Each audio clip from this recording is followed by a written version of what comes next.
యాకోబు రాసిన పత్రిక 2వ అధ్యాయము 14వ వచనం నేనే చదువుతున్నాను, చిత్తగించండి. నా సహోదరులారా, క్రియలు లేనప్పుడు ఎవడైనను తనకు విశ్వాసము కలదని చెప్పిన ఎడల ఏమి ప్రయోజనము? అట్టి విశ్వాసం అతని రక్షింపగలదా? మళ్ళీ చదువుతున్నా. నా సహోదరులారా, క్రియలు లేనప్పుడు ఎవడైనా తనకు విశ్వాసము కలదని చెప్పిన ఎడల ఏమి ప్రయోజనము? అట్టి విశ్వాసం అతన్ని రక్షింపగలదా? చిన్న మాట ప్రార్థన చేసుకుందాం. ప్రేమ కలిగిన మా మహాపరిశుద్ధ తండ్రి, నీకు వందనాలు. ప్రకటనల ద్వారా అనేక సంగతులు మాకు నేర్పించారు, స్తోత్రమయ్యా. నీ వాక్యం దగ్గరకు వస్తున్నాం తండ్రి, మాతో మాట్లాడండి. ఉపదేశాన్ని అడ్డగింపు చూసే సైతాను, దురాత్మ, దయ్యపు అంధకార శక్తుల ప్రభావమై సునామములు బంధిస్తున్నాం. పూర్తిగా మీరే అధ్యక్ష స్థానం అందుండి దాసుని మరుగు చేసి మాతో మాట్లాడమని, మీ వాక్ ప్రత్యక్షత అనుగ్రహించమని యేసు ప్రశస్త నామమున ప్రార్థించి స్వతంత్రించుకుంటున్నాం తండ్రి. ప్రార్థన విని జవాబిచ్చిన దేవునికి స్తోత్రం చెప్దామా విశ్వాసంతో గట్టిగా? అంతేనా? సరే. కానీ మనం చదువుకున్న ఈ వాక్య భాగంలో క్రియలు లేనప్పుడు విశ్వాసము శక్తిహీనమైనది, రక్షింపలేనిది అన్నాడు. బాగా వినండి దయచేసి. ఇక ఈ సమయాన్ని మీరు పోగొట్టుకోవద్దు. ప్రశాంతంగా కూర్చోండి, మనసు ఇవ్వండి దేవుని వాక్యానికి. చాలా దూరం నుంచి కష్టపడి ప్రయాసపడి డబ్బులు ఖర్చు పెట్టుకొని వచ్చారు దేవుని మాటలు వినటానికే. మెయిన్గా దేవుని మాటలు నువ్వు తీసుకుంటే ఆ మాటలు నీలో, నీ జీవితంలో, నీ శరీరంలో, నీ ప్రాణాత్మ దేహంలో కార్యం చేస్తుంది వాక్యమే. బహుళ ప్రయోజనం వాక్యం ద్వారా నీకు లభించింది కనుక వాక్యాన్ని నీవు తీవ్రంగా తీసుకో. వాక్యం వినాలి నువ్వు జాగ్రత్తగా. ఇక అటు ఇటు తిరగొద్దు, మీ ఆలోచనలు అటు ఇటు పోనీయొద్దు. మీ మనసుల్ని సైతాను డిస్టర్బ్ చేయడానికి ట్రై చేస్తాడు, వాడికి ఛాన్స్ ఇవ్వద్దు. ఏకాగ్ర దృష్టితో దేవుని వాక్యం వినండి. పోయిన వారం కాకుండా అంతకు ముందు వారం కొన్ని పదార్థాలను కలిపినప్పుడు అవి శక్తిగా మారతాయని చెప్పాను, మీకు గుర్తుందో లేదో.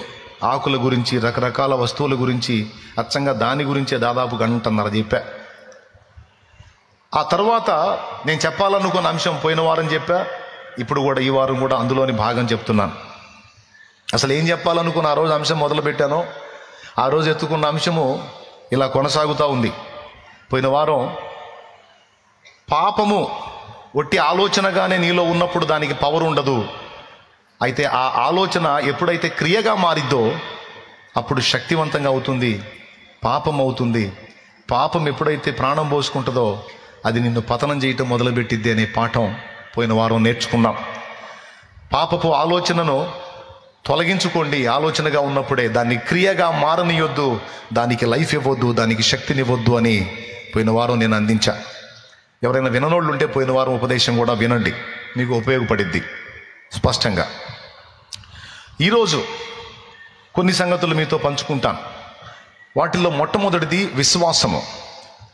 విశ్వాసం అనేది ఒట్టి మాటలకే పరిమితం అయితే అది శక్తివంతంగా ఉండదు, ప్రభావవంతంగా ఉండదు, జీవసహితంగా ఉండదు. విశ్వాసము క్రియగా మారినప్పుడే అది శక్తివంతమైద్ది అని యాకోబు భక్తుడు మాట్లాడాడు ఇక్కడ. విశ్వాసము క్రియగా మారటం అంటే ఏంటి? విశ్వాస సంబంధమైన క్రియలు 2 విధములు. మొట్టమొదటిది ఆత్మరక్షణార్థమై మనం చేయాల్సినటువంటి విశ్వాసపు క్రియ. ఆత్మరక్షణార్థమై మనం చేయవలసిన విశ్వాసపు క్రియ. ఆత్మీయ ఎదుగుదల నిమిత్తం మనం చేయాల్సిన విశ్వాసపు క్రియ ఏంటది అంటే, ఉదాహరణకి ఇక్కడ కూర్చున్న వాళ్ళలో చాలామంది దేవుని మాట విని దేవుని యందు విశ్వాసం ఉంచి ఆ విశ్వాసాన్ని క్రియగా కూడా చేశారు. పోయిన వారం బుధవారం చాలామంది బాప్తిస్మానికి వచ్చారు. అనేక మందికి బాప్తిస్మం ఇవ్వటం జరిగింది దేవుని కృపను బట్టి. సంఖ్య తర్వాత చెప్తాను నేను, బాగా వినాలి. దేవునిని నేను విశ్వసిస్తున్నాను, నేను దేవుడిని నమ్ముకున్నాను, నేను దేవుని యందు విశ్వాసం ఉంచానని చెప్పటం వేరు, నిజంగా విశ్వాసం ఉంచితే దేవుడు చెప్పిన పనులు చేయటం వేరు. నువ్వు కేవలం నేను యేసునందు విశ్వాసం మాత్రమే ఉంచాను, క్రియ అయితే నేను చెయ్యను అంటే నువ్వు కలిగి ఉన్న విశ్వాసం మృత విశ్వాసము, అది శక్తివంతమైనది కాదు. అలాంటి విశ్వాసం వల్ల నీకే ప్రయోజనము కలగదు అని చెప్తున్నా. ఉదాహరణకి నీ ఆత్మ రక్షింపబడాలి, నిత్య నరకం తప్పించుకొని నిత్య జీవం చేరాలి. నీ ఆత్మ, నీకు ఆశ ఉంది. దానికి దేవుని వాక్యం చెప్పింది ఏంటంటే, ప్రభు చెప్పింది ఏంటంటే, యేసు ప్రభు అని నీ నోటితో ఒప్పుకొని దేవుడు ఆయనను మృతులలో లేపినని నీ హృదయమందు విశ్వసించిన ఎడల నీవు రక్షింపబడుదువు అన్నాడు. ఇది హృదయములో నమ్మటం. ఏమని? యేసుక్రీస్తు ప్రభు అని. రెండవది, ఆయన మన పాపముల కొరకు చనిపోయి మృతులలో నుండి తిరిగి లేచాడని మనం నమ్మిన ఎడల రక్షింపబడదు అన్నాడు రోమాపత్రికలో. అంతటితో ఆగల. మార్కు 16:16 ఏమన్నాడంటే, నమ్మి బాప్తిస్మం పొందువాడు రక్షింపబడును, నమ్మని వానికి శిక్ష విధింపబడును అన్నాడు. అంటే జస్ట్ నమ్మటమే కాదు, ఆ నమ్మిన దానికి ఒక క్రియ చేయమన్నాడు యేసయ్య. ఏమిటి ఆ క్రియ అంటే బాప్తిస్మం. సార్, నేను బాప్తిస్మం మాత్రం పొందను, నేను ప్రభువుని నమ్ముతా అంటే విశ్వాసం అనేది నువ్వు కలిగి ఉన్నావు, కానీ అది క్రియగా మారలా. దేవుడు అంటాడు, దాన్ని క్రియగా మార్చు, దాని శక్తి ఏంటో నీకు అర్థమైద్ది అంటాడు. అర్థమైతే కొంచెం స్పందించండి. అర్థమైతే స్తోత్రం చెప్పండి, ఒకసారి గట్టిగా చెప్పండి. బాబు నేను నమ్ముతున్నాను అని ఒట్టి మాట అంటాం కాదు, దాన్ని క్రియగా మార్చు. క్రియగా మార్చడం అంటే ఏంటి అంటే, బాప్తిస్మం పొందు. నిజంగా నువ్వు నమ్ముతున్నావా? నమ్ముతున్నా బ్రో, అయితే రా నమ్మి బాప్తిస్మం పొందు. బాప్తిస్మం మాత్రం పొందను, నిన్ను మాత్రం నమ్ముతున్నానంటే, అట్లయితే అది క్రియలేని విశ్వాసం, మృత స్థితిలో ఉందిరా బాబు, ప్రయోజనం లేదు నీకంటాడు. ఇక నువ్వు ఎన్ని సంవత్సరాలు వెంబడించినా దేవుడు చెప్పినటువంటి క్రియ నువ్వు చెయ్యకపోతే నీ విశ్వాసము మృత విశ్వాసము, శక్తిహీనమైన విశ్వాసము, జీవము లేని విశ్వాసము, అది శవంతో సమానం. మరి విశ్వాసం ఎప్పుడు జీవాన్ని పొందిద్ది, ఎప్పుడు శక్తి పొందిద్ది అంటే అది క్రియగా మారినప్పుడు. దేవునికి స్తోత్రం కలుగునుగా. క్రియగా మారటం అంటే ఏంటో తెలుసా? దేవుడు మీతో చెప్పునది, నాతో చెప్పునది చెయ్యటం. అందులో మొట్టమొదటి అడుగు రక్షణ పొందటం. ఎప్పుడైతే నువ్వు నమ్మి బాప్తిస్మం పొందావో అప్పుడు నువ్వు చేసిన ఆ క్రియ వలన నీ విశ్వాసం జీవసహితమై నిన్ను నిత్య జీవానికి తీసుకెళ్ళింది. దేవుని కుమారుడు కుమార్తె అనే లిస్టులో నీ పేరు వచ్చేస్తుంది. నువ్వు ఈ కార్యం చేస్తే దేవుడు అక్కడ ఆ కార్యం చేస్తాడు. ఎవని పేరైనను జీవగ్రంథమందు వ్రాయబడినట్టు కనబడని ఎడల వాడు అగ్నిగుండములో పడవేయబడిను. ప్రకటన గ్రంథము 20:15 ఎవని పేరైనను జీవగ్రంథమందు వ్రాయబడినట్టు కనబడని ఎడల వాడు అగ్నిగుండములో పడవేయబడిను. జీవగ్రంథంలో పేరు ఎప్పుడు రాయబడిద్ది? నువ్వు విశ్వాసమును క్రియాత్మకంగా మార్చి ఎప్పుడైతే నమ్మి బాప్తిస్మం పొందుతావో, యేసు నా ప్రభు, నా కోసం చనిపోయాడు, సమాధి చేయబడ్డాడు, 3వ నాడు పునరుద్ధానుడై తిరిగి లేచాడు, నా కోసం త్వరలో రాబోతున్నాడు యేసయ్య, నేను నమ్ముతున్నా, నా ప్రభు చెప్పిన సిద్ధపాటు నేను ప్రిపేర్ అవుతున్నా, సిద్ధపడుతున్నా. బాప్తిస్మం పొందమన్నాడు, బాప్తిస్మం పొందాను. రెండవది, నా ఆత్మీయ ఎదుగుదల కోసం వాక్యం చదవమన్నాడు, చదువుతున్నా. ప్రార్థన చేసుకోమన్నాడు, చేసుకుంటున్నా. పరిశుద్ధాత్మను పొందుకోమన్నాడు, పరిశుద్ధాత్మను పొందుకున్నా. ఆత్మ రక్షణ నిమిత్తం కొన్ని పనులు, ఆత్మీయ ఎదుగుదల నిమిత్తం కొన్ని పనులు చెప్పాడు. ఆత్మ రక్షణ కోసమేమో మారు మనసు పొందాలి, రెండవది బాప్తిస్మం పొందాలి. ఈ రెండు క్రియ. ఆత్మీయ ఎదుగుదల కోసం ప్రతిరోజు ప్రార్థన, వాక్యము, పరిశుద్ధాత్మ అభిషేకము స్వతంత్రించుకుంటూ ఉండాలి, పొందుకుంటూ ఉండాలి. ఈ మూడు వల్ల ఆత్మీయ ఎదుగుదల, ముందు చెప్పిన దాని వల్ల ఆత్మీయ రక్షణ, ఆత్మరక్షణ. ఎంతమందికి స్పష్టంగా అర్థమైంది? దేవునికి స్తోత్రం. ఇవి నిర్లక్ష్యం చేసి నాకు విశ్వాసం ఉంది చాలు అని ఎవడైనా చెప్పుకుంటే అది మృత విశ్వాసము, దాని వలన ప్రయోజనము వానికి దొరకదు ఎన్ని సంవత్సరాలైనా. ఓకేనా? అంటే విశ్వాసం ఎప్పుడు శక్తిని పొందుకుంటుంది అంటే అది క్రియగా మారినప్పుడు. రెండవది, మళ్ళా విశ్వాసము ఈ రెండు విషయాల్లోనే కాదు, ఏ విషయంలోనైనా సరే దేవుడు చెప్పిన ప్రతి ఘట్టంలో నీ విశ్వాసం ఒట్టి మాటలకు పరిమితం కాకుండా క్రియగా మారాలి. యాకోబు చెప్పాడు, నీ సహోదరునికి ఆహారము లేదు, వానికి ఆహారము లేక వాడు ఇబ్బంది పడుతున్నప్పుడు వానికి సహాయం చేయకుండా నాకు విశ్వాసము కలదని నువ్వు చెప్పిన ఎడల ఆ విశ్వాసము మృత విశ్వాసమే అన్నాడు. నిజంగా నువ్వు దేవుని ప్రేమిస్తే, దేవుని యందు విశ్వాసం ఉంచితే, దేవుని వాక్యమునందు విశ్వాసం ఉంచితే, వాక్యం ఏం చెప్పింది? నిన్ను వలె నీ పొరుగువానిని ప్రేమించమని చెప్పింది. పొరుగువానికి నువ్వు హెల్ప్ చేయకుండా, వాడిని ఆదుకోకుండా, వానికి సహాయం చేయకుండా నా దగ్గర విశ్వాసం ఉందంటే నీ విశ్వాసం మాటలకే పరిమితం కానీ క్రియగాల. ఓకే, అది ఎప్పుడు శక్తివంతమైంది? అది దేవుని దగ్గర నుండి దీవెనల వర్షం నీకు కుమ్మరించేటట్టు ఎట్లా మారిద్ది అంటే అది క్రియగా మారినప్పుడు. నీ ఆత్మ రక్షణార్థమై నువ్వు మారు మనసు పొందాలి, బాప్తిస్మం పొందాలి. నీ ఆత్మీయ ఎదుగుదల నిమిత్తము ప్రార్థన, వాక్యము, పరిశుద్ధాత్మ అభిషేకము నీవు పొందుకోవాలి. అంతేకాదు దేవుడు సంతోషించి నీకు ఇహ పర దీవెనలు అనుగ్రహించినట్లు నిన్ను వలె నీ పొరుగువానిని ప్రేమించాలి. పొరుగువానిని ప్రేమించి వానికున్న అక్కరలో నీకున్న దానిలో నుంచి వారికి తీర్చాలి. ఒకవేళ నువ్వు అలాంటి వ్యక్తిత్వం కలిగి లేకపోతే, నువ్వు విశ్వాసం కలదని చెప్పుకున్నా అది మృత విశ్వాసమే కానీ నిన్ను రక్షించగలిగే విశ్వాసము కాదు, నిన్ను దీవించగలిగే విశ్వాసము కాదు, శక్తివంతమైన విశ్వాసం కాదు, నీకు మేలుకరమైన విశ్వాసం కాదు అన్నాడు. అబద్ధాలు ఆడకుండా చెప్పండి, ఎంతమందికి అర్థమైంది? ఒకసారి మీరు అది చూడగలిగితే, సహోదరుడైనను సహోదరి అయినను దిగంబరులై ఆనాటికి భోజనం లేక ఉన్నప్పుడు మీలో ఎవడైనను శరీరమునకు కావలసిన వాటిని ఇయ్యక సమాధానముగా వెల్లుడి, చలి కాచుకునుడి, తృప్తి పొందుడని చెప్పినట్టు ఏం ప్రయోజనం? అలాగే విశ్వాసము క్రియలేనిదైతే అది ఒంటిగా ఉండి మృతమైనదగును. అర్థమైందా? క్రియతో కూడిన విశ్వాసం.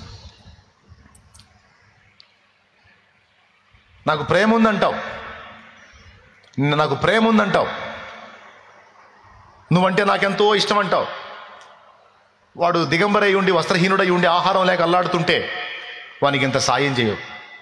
అప్పుడు నీ ప్రేమ బతికున్న ప్రేమ, సచ్చిన ప్రేమ? అందరు చెప్పండి. అలాగే క్రియ లేనప్పుడు విశ్వాసం కూడా చచ్చిన దాంతో సమానం. దేవుడు చెప్పాడు, ఇదిగో నీకు 2 పూట్లకుందా, 1 పూట కూడా లేని వాడికి ఇంత సాయం చేయి, ఆకాశ వాకిళ్ళు విప్పి నీకు నేను దీవెనలు కుమ్మరిస్తాను అన్నాడు. బీదలను కరుణించువాడు యెహోవాకు అప్పించువాడు. బీదలకింత సాయం చేసేవాడు దేవుడికే అప్పిస్తున్నాడండి. దేవుడు ఎవరికి రుణస్థుడు కాడు. ఎవరైనా దేవుడికి అప్పిచ్చారంటే దేవుడు తప్పకుండా అప్పుకు వడ్డీతో సహా తీరుస్తాడు. కాబట్టి విశ్వాసం అనేది క్రియతో ముడిపడి ఉంది. క్రియ చేయాలి, క్రియ చేయాలి. 2 సంగతులు చెప్పా. విశ్వాసం శక్తిగా ఎప్పుడు మారుతుంది అంటే అది క్రియగా ఎప్పుడైతే రూపుదిద్దుకుంటుందో అప్పుడు అది శక్తిగా మారింది. క్రియ జరగనప్పుడు విశ్వాసము పేరుకే కానీ అది ఫలశూన్యంగా ఉంటుంది. అందుకే ఎక్కువ శాతం నేను మీకు బోధించేది అదే, నేను చేసేది కూడా అదే. నేను 2006వ సంవత్సరంలో సేవకు వచ్చేటప్పుడు చాలా అప్పుతో ఉన్నాను. నేను బాగా వినండి, అప్పుతో ఉన్నాను. పెద్ద కుటుంబాన్ని కలిగి ఉన్నాను. కుటుంబ పోషణ బాధ్యత నా మీద ఉంది.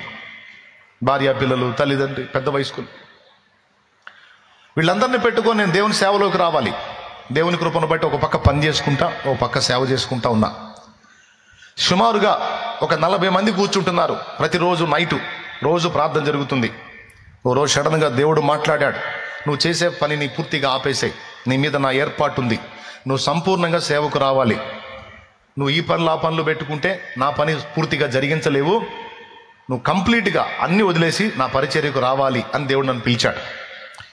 పిలిచినప్పుడు నేను ఒక పట్టాను లోబడినప్పుడు దేవుడు ఆయన స్టైల్లో ఆయన వచ్చాడు. కొన్నిసార్లు మనం మొరాయించినప్పుడు యాకోబు తొడగూడు వసలగొట్టి లైన్లో తెచ్చినట్టు ఏదో ఒక ఏటు పడిద్ది. నీ మీద ఏర్పాటు ఉందనుకో తమ్ముడా, దేవుని ప్రణాళిక నీ మీద ఉందనుకో, దేవుడు నీతో మాట్లాడుతుంటాడు, ఇతరుల ద్వారా కూడా సాక్ష్యం ఇప్పిస్తుంటాడు. నీకే అర్థమవుతుంటుంది దేవుని ప్రణాళిక నా మీద ఉంది, నేను సేవ చేయాలి అనే స్పష్టత నీ ప్రేరణ ద్వారా కావచ్చు, నీలో నుండి ప్రేరణ ద్వారా కావచ్చు, ఆత్మస్వరం కావచ్చు, దేవుడిచ్చే దర్శనం, స్వప్నం, ప్రవచనం, అలాగే ఇతరుల ద్వారా కూడా సాక్ష్యం ఇప్పిస్తాడు. స్త్రీకైనా పురుషుడికైనా అందరికీ చెప్తున్నా, నీ మీద దేవుని సేవా పిలుపు ఏర్పాటు ఉంటే అది నీకు స్పష్టపరుస్తుంటాడు. దేవుడు పదే పదే నీతో మాట్లాడుతుంటాడు, నువ్వు రా, నా పని చేయాలి, నువ్వు రా అని మాట్లాడుతుంటాడు. కొంతమంది సులభంగా లోబడతారు, కొంతమంది లోబడరు, మొరాయిస్తారు. మొరాయించినప్పుడు దేవుడు 1, 2, 3 చూస్తాడు. ఎంతకి వీడు లోబడట్లేదు అన్నప్పుడు యాకోబు తొడ గూటి మీద కోటింగ్ ఇచ్చినట్టు కోటింగ్ పడిద్ది. ఎందుకంటే కోటింగ్ పడకపోతే నువ్వు లొంగవు, నువ్వు లొంగి లైన్లోకి రాకపోతే నీ ద్వారా రక్షింపబడాల్సిన ఆత్మలు నశించిపోతాయి. దేవుని ఏర్పాటు నీ మీద ఉంది, దేవుడు నీకు ఇచ్చిన తలాంతులు ఉన్నాయి, దేవుని ప్రణాళిక నీ మీద ఉంది, నీకు కూడా ఆసక్తి ఉంది. కానీ ఏం చేద్దాం, కొన్ని ఒత్తిళ్లను బట్టి, కొన్ని పరిస్థితులను బట్టి నువ్వు తెగించి అడుగు ముందుకు వేయలేకపోతున్నావు. కాబట్టి దేవుడు నువ్వు తెగించేటట్టు చేస్తాడు, ఎందుకంటే నన్ను అలా చేశాడు. నా అనుభవం చెబుతున్నా మీకు. దేవునికి స్తోత్రం. అర్థమైన వాళ్ళు గట్టిగా చెప్పండి. ఏర్పాటు ఉందనుకో, పిలుస్తాడు, దా దా దా నువ్వు నా పని చేయాలిదా.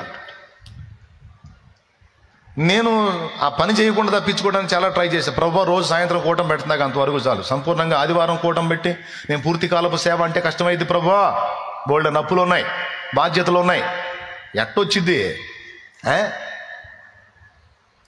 వీళ్ళందరూ కష్టజీవులు, పాచేళ్లలో పని చేసుకునే బిడ్డలు, వాళ్ళు తెచ్చి నాకు ఇచ్చేది ఏంది, నేను వాళ్ళ చేతుల కోసం చూసేది ఏంది, కష్టం ప్రభువా, నాకు వద్దు. పని చేసుకుంటా, సాయంత్రం పూటేదో వాళ్ళని బలపరుస్తా, ఆదివారం రాగానే వాళ్ళకి నచ్చిన దగ్గరికి వాళ్ళు వెళ్ళిపోతారు ఏదో చర్చికి. ఏ కాడికి నా మీద బరువు తగ్గించుకొని ఏదో దేవుడు పని చేశాను మామ అనిపించుకోవడం ట్రై చేశా. మరి ఆయన ఏర్పాటు నాకు తెలియదు, ఆయన ప్రణాళిక నాకు తెలియదు, ఆయన నాకు ఇచ్చినవేందో నాకు తెలియదు. కానీ ఆసక్తి ఉంది, కానీ తెగించలేను. సేవ చేయాలన్న రంది ఉంది, కానీ తెగించలేను. బాధ్యతలు, బంధకాలు. అయ్యలారా, కొన్ని నెలలు నన్ను వెంటాడాడు. చివరికి ఏ వ్యాపారం దీవించు అన్నానో ఆ వ్యాపారం యొక్క లాభం గోబులోకి వచ్చింది. ఓకే, అంటే ఇక నేను దానికి ఏ విధంగా బ్యాలెన్స్ చేయాలో కూడా అర్థం కావట్లా. ఏంది నాయన, మంచి వ్యాపారం దొరికింది అనుకుంటే ఇలా అయింది, చెయ్యరా, పెద్ద ఎగిరెగిరి చేస్తున్నావుగా, చెయ్యి. వద్దులే ప్రభా, ఏం చేయమంటావు చెప్పు, రారా. భుక్తిని వేటాడు శ్రమను ఇక మానండి, ముక్తిని వేటాడు యుక్తి నేర్పుతాను రండి.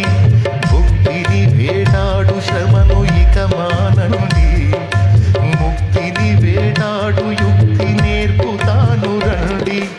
ఓ పేతురు, ఓ యోహాను, ఓ యాకోబులారా, నాడుగుల జాడబట్టి నడువగరారా.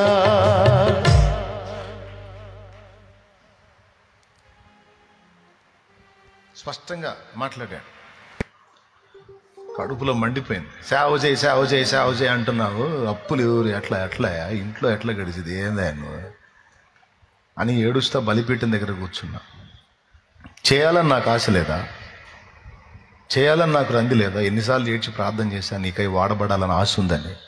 మరి ఇన్ని సంఖ్యలలో నేను ఉన్నా, ఎట్లా చేస్తా దేవా, చేసే వర్క్ ఆపేస్తే నా కుటుంబం ఎట్లా బ్రతికిద్ది దేవా, నా బాధ్యతలు ఎట్లా తీరుతాయి తండ్రి, నా అప్పులు ఎట్లా తీరుతాయి తండ్రి. దేవుడు మాట్లాడాడు. భూమి మీద నిన్ను ప్రేమించి పట్టాడు, అన్నో నీకు పెడతానని నమ్మలేని వాడివి పరలోకం ఇస్తానంటే ఏం నమ్ముతావురా నువ్వు?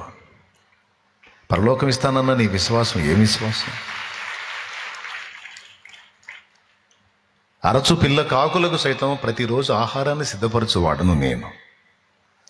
సింహం పిల్లలైన లేమి గలవై ఆకలి కొననేమో కానీ నన్ను ప్రేమించి వెంటాడే వారికి నేను ఆకలి కొననీయను అని వాగ్దానం చేసింది నేను. ఆ మాత్రం విశ్వాసం లేదా? నా యందలి విశ్వాసం నీకుంటే మొదలుపెట్టు, నువ్వు, నేను చూసుకుంటా అన్నాడు. ఇప్పుడు నా విశ్వాసము ఇప్పుడు క్రియగా మారాలి. ఎలా మారాలి? క్రియగా మారాలి. క్రియగా మారటం అంటే ఏంటి? అవన్నీ వదిలేసి నేను పూర్తి కాలపు సేవలోకి రావాలి. అలా క్రియగా మారనంత వరకు నేను అలానే ఉన్నాను. విశ్వాసం ఎప్పుడైతే క్రియగా మారిందో అప్పుడు దేవుని కార్యాలు ప్రాక్టికల్గా వరుసగా అనుభవించడం మొదలుపెట్టాను. దేవునికి స్తోత్రం కలుగునుగా. ఆయన అన్నది నిజమే. ప్రతికూలతలు వచ్చినాయి, కరువు కాటక ఇరుకు ఇబ్బందులు వచ్చినాయి, కానీ ఏదో ఒక విధంగా నన్ను పోషిస్తానే వచ్చాడు.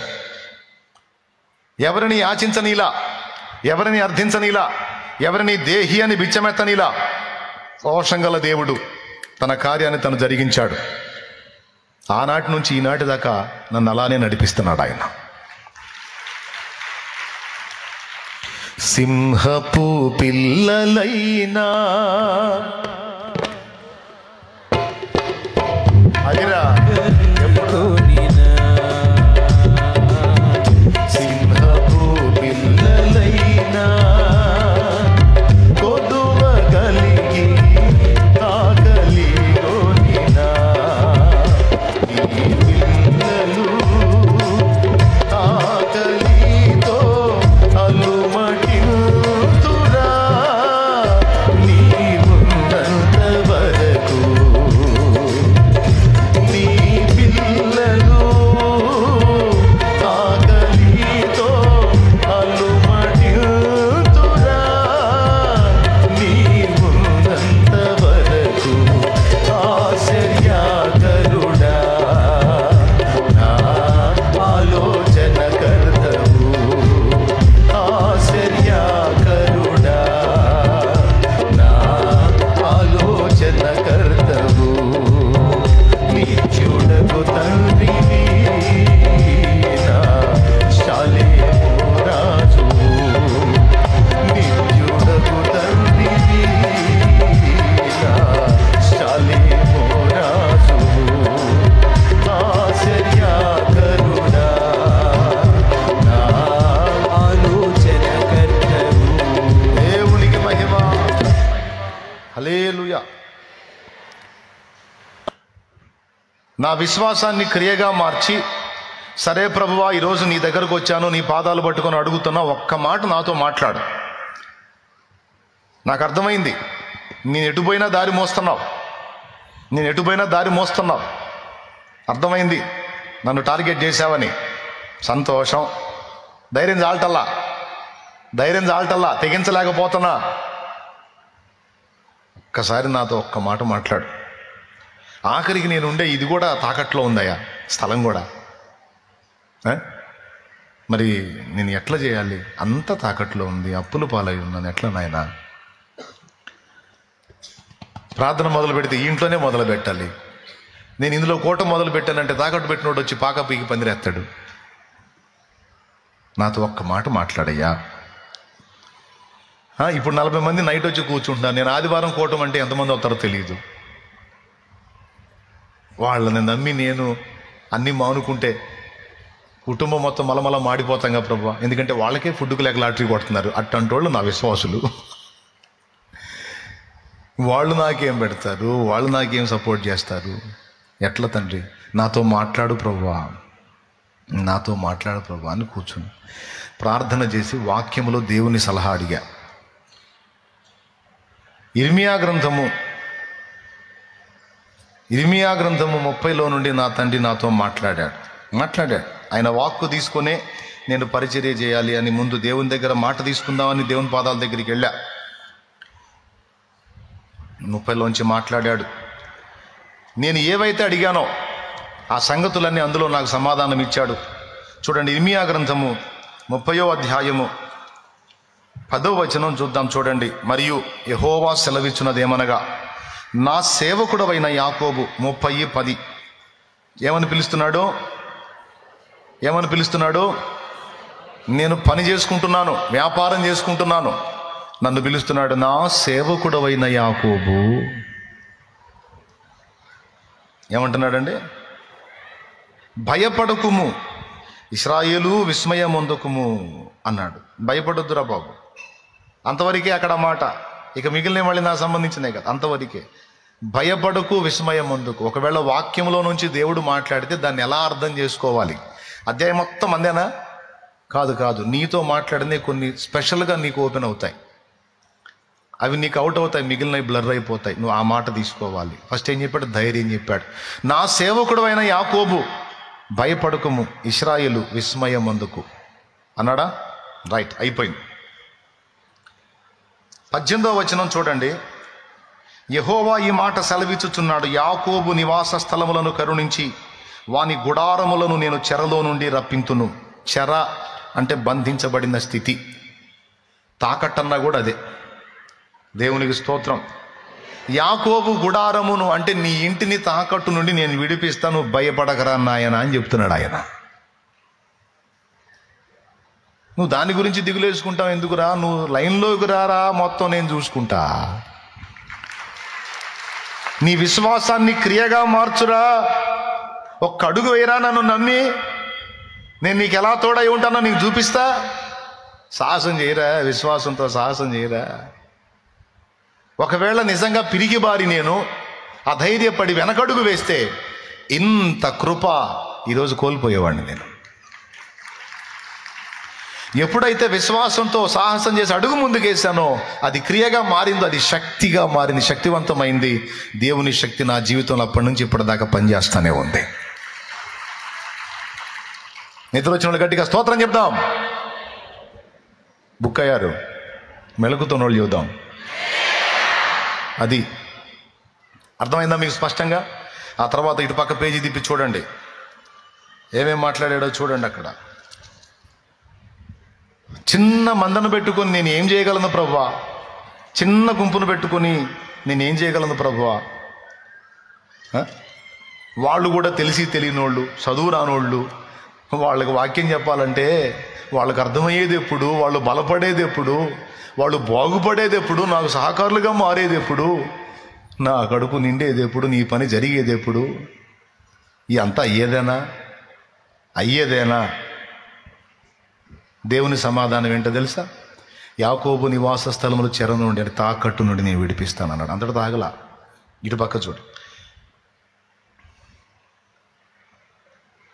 19వ వచనం చదువుతున్నాను చూడండి. జనులు తక్కువ మంది కాకుండా నేను వారిని విస్తరింపజేసేదను అన్నాడు. కొద్ది మంద వీళ్ళు నాకేం సపోర్ట్ చేస్తారు అనొద్దు.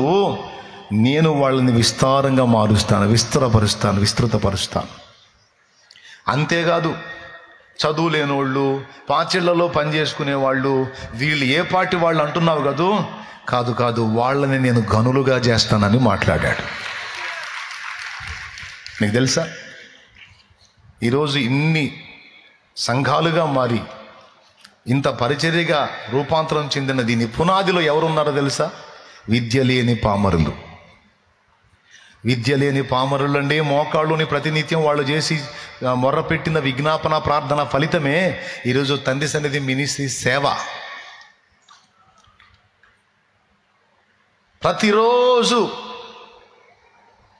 ప్రతిరోజు దినమంతా వెట్టి చాకిరి చేస్తారు, ఇళ్లలో పాచి పనులు చేసుకొని వస్తారు, సాయంత్రానికి వచ్చి స్నానం చేసుకొని కుటుంబ బాధ్యతలు నెరవేర్చుకొని సన్నిధికి వచ్చి ఆ పాకలోకే వచ్చి మోకాళ్ళుని రోజు ప్రార్థన చేసేవాళ్ళు.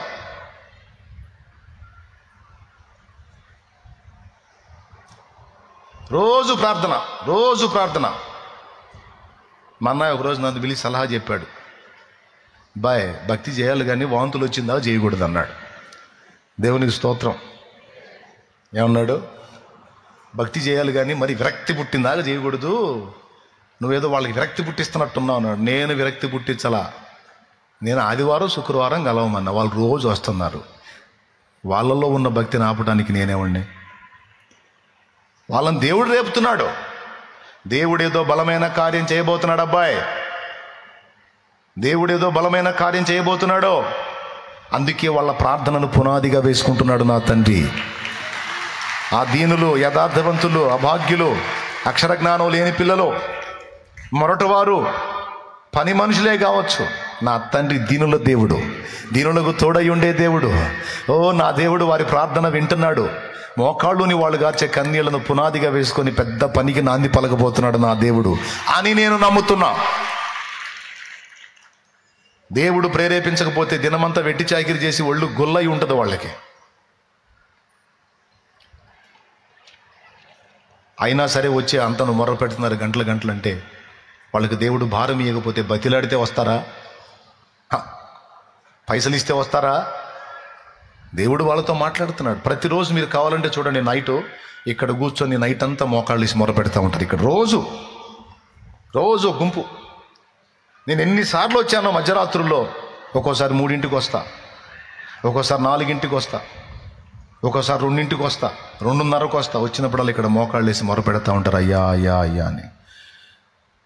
ఎన్ని డబ్బులు ఇస్తే వస్తారు? ఆ భారం ఎవరిచ్చారు వాళ్ళకి? నా దేవుడిచ్చాడు వాళ్ళకి ఆ భారం.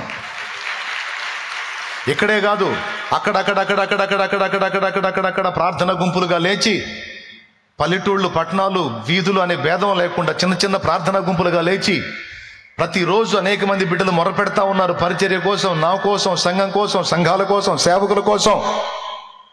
మరి ఇంతమంది ప్రార్థన చేస్తుంటే వేల కొలది ఆత్మల రక్షణ కార్యం జరుగుతుంది. లేకపోతే అది నా పనితనం కాదు, మరొక పనితనం కాదు, దేవుని కృప, పరిశుద్ధుల ప్రార్థన ఫలమది. నేను మాట్లాడుతున్నాను, మాట్లాడే మాట నలుగురికి అర్థమైంది, నలుగురిలో 3 వచ్చి బాప్తిస్మం పొందారు అంటే వాళ్ళ హృదయాలను తెరిచింది దేవుడు. వాళ్ళ హృదయాల్లో వాక్యం సరిగ్గా పడి మొలకెత్తేటట్టుగా నన్ను వాడుకుంది దేవుడు. వాళ్ళను సిద్ధపరిచి నడిపించింది దేవుడు. ఇదంతా దేవుడే పూనుకొని జరిగించాడు. అలా దేవుడు కదలటానికి పరిశుద్ధుల కన్నీటి ప్రార్థనయే కారణం. ఆ ప్రార్థనలో నాకు ప్రాకారమై ఉండకపోతే నా ప్రయాణాల్లో, నాకున్న కీడుల్లో, నాకున్న శోధనల్లో, నాకున్న శత్రువుల చేతుల్లో ఎప్పుడో మనకంతా క్లైమాక్స్కి వచ్చేది. ఈరోజు కూడా నాకు అగ్ని ప్రాకారమై దేవుడు నన్ను ప్రొటెక్ట్ చేయడానికి పరిశుద్ధుల ప్రార్థనను ఆధారంగా చేసుకొని నా తండ్రి ఆయన కృపా కాపుదల్లో నన్ను భద్రపరుస్తున్నాడు. నాకెదురైన పెను శోధనలు, మానసిక ఒత్తిళ్ళు, శరీర బలహీనతలు, పోరాటాలు అన్నిటి నుంచి తప్పించి ఈరోజు కూడా నవ్వుతా సంతోషంగా ఆయన నామాన్ని మయంపరుచుకుంటా ముందుకు సాగటానికి దేవుని బలమైన హస్తం తోడై ఉంది. దానికి కారణం పరిశుద్ధుల కన్నీళ్ళు. అయ్యా, అన్నయ్యా, మా అన్నయ్య అని ప్రతిరోజు దీనులైన బిడ్డలు కలిసి కొన్ని చోట్ల 4గురుగా, 5గురుగా, 10 మందిగా, 15 మందిగా, కొన్ని చోట్ల 20-30 మందిగా, కొన్ని చోట్ల 3గురుగా, 2గా కూడా ప్రతిరోజు మానక నా పక్షమున చేతులు ఎత్తబడుతున్నాయి, మోకాళ్ళు ఊనబడుతున్నాయి, కన్నీళ్లు కార్చబడుతున్నాయి. ఇక్కడ కొంతమంది ఉన్నారు ఆన్లైన్ ద్వారా నన్ను ఫాలో అవుతున్నటువంటి నా తల్లులు, తండ్రులు, అన్నలు, తమ్ముళ్ళు, చెల్లెళ్ళు, ఆయా దేశాల్లో, రాష్ట్రాల్లో, ప్రదేశాల్లో ఉండి కూడా ప్రతిరోజు వాళ్ళు మోకాళ్ళు ప్రతిసారి కూడా అయ్యా శాలేము రాజు అయ్యా అని నా కోసం ఏడ్చే అమ్మలు ఉన్నారు. వాళ్ళ కొడుకులు, కూతుళ్ళని గుర్తు చేసుకుంటారో లేదో నాకు తెలియదు, కానీ నన్ను మాత్రం ఖచ్చితంగా గుర్తు చేసుకుంటారు నా తల్లులు. నా తండ్రులు ఉన్నారయ్యా బిడ్డయ్యా అని, నా చెల్లెళ్ళు ఉన్నారయ్యా మా అన్నయ్య అని, అక్కలు ఉన్నారయ్యా మా తమ్ముడయ్యా, తమ్ముడిని కాపాడయ్యా. పరిచర్యకు పునాది ఆనాడు ఆ దీనులైన పిల్లల ప్రార్థన, వాళ్ళ కన్నీళ్ళు.